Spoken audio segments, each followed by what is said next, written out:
Grete 65. kohtlane Euroopa meistrivõistlustelt.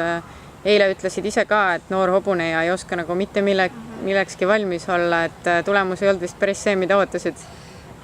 Noh, eks ma teadsin, et tegelikult siia Euroopakatele tulemine on risk, sellepärast, et mu hobune ei ole mitte ainult 9-aastane ja mitte ainult ei alustanud ta selle aasta alguses oma esimese GP-ga, vaid ta alustas üldse võistlemist sellel aastal, et ta ei ole teinud üldse mingisuguseid võistlusi enne, et ma teadsin, et see on risk. Aga kuna ta suvel ikkagi mul väga hästi esines ja vorm läks tõusus joones, siis ega sa ennem ju ei tea, et kuidas läheb, kui sa tuled kohale ja sõidad. Minu jaoks oli üllatus see, et ta tegelikult ei ole üldse passija hobune, ta ei karda mitte midagi. Aga ta oli kuidagi nagu elevil sellest atmosfäärist või kuidagi nagu ei keskendunud nii nagu tavaliselt. Et kui ma läksin areenile, siis ta pigem nagu vaatas, oi, inimesed, oi, lipud, et siin on palju sagimist ja samal ajal mina üritan temalt mingeid harjutusi küsida ja mina olin tema jaoks nagu sekundaarne selline element selles asjas, et aga noh, nüüd ma nagu tean, et seda võib oodata ja järgmisteks võistlusteks ma lihtsalt oskan paremini valmistuda. Kas on mingisuguseid asju, mis jällegi tulid positiivselt välja? Ma arvan, et oli küll, et mõned traavipikendused, traaviküljendused, piruetid, aga noh, samas meil oli päris palju vigu nagu teistes harjutustes, et siis jälle väga sellised noore hobuste vead ja praegu tuli välja nagu see just sellel võistlusel, et ikkagi kogemust on ikka veel vähe. Sa võistlesid sellel samas võistluspaigas palju aastaid tagasi, 2011, kui ma ei eksi, oma hoopis kunagise võistlushobusega Šokolaadiga, et kuidas üldse nagu võrdleksid neid kahte võistlust nii sinu enda seisukohalt kui ka võistluse seisukohalt? No võistluse seisukohal ma ausalt öeldes ütleksin, et 2011. aastal oli võistlus natukene paremini korraldatud. See on nagu väike miinus siis.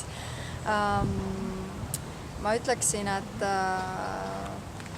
minu enda seisukohalt ma kuidagi sõidan väiksema närviga ja vabamalt. Et 2011 ma mäletan, see oli mu täitsa esimene EM, siis ikka oli natukene närvi ja sellist asja.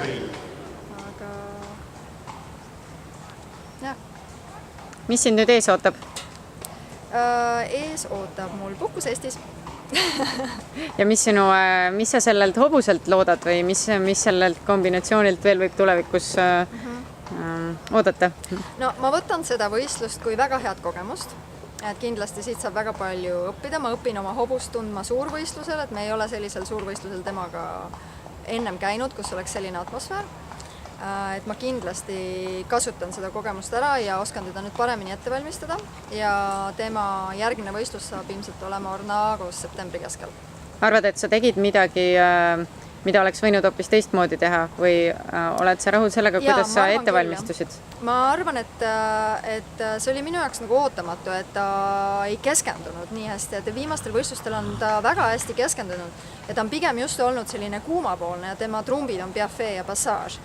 Aga täna oli ta, kui ma läksin areenile, siis ta oli hoopis nagu külmapoolne ja ei keskendunud nii hästi ja vaatas ümberringi, et ma pidin teda nagu jalaga palju rohkem sõitma kui tavaliselt. Et ta soojendusel näiteks oli väga hea ja ma tegin kõik galopi elemendid, tegin täiesti veatult järjest ära ja natukene skeemi osasid sõitsin läbi ja ta oli väga hea. Ja mul isegi enne areenile minemist tundus, et ta läks nagu kuumaks, et enam ei taha paigal seista ja nii ja siis ma mõtlesin, väga hea.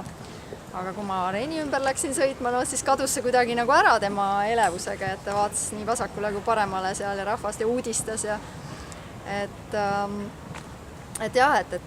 ma arvan, et järgmine võistlus ma proovin siis kindlam olla, et isegi kui on atmosfääri ja isegi kui tal on natukene uudistamist, et ta ikkagi kuulaks mind ja reageeriks paremini. Aitäh sulle ja loodame siis, et järgmine kord läheb natuke paremini. Ja loodame. Aitäh!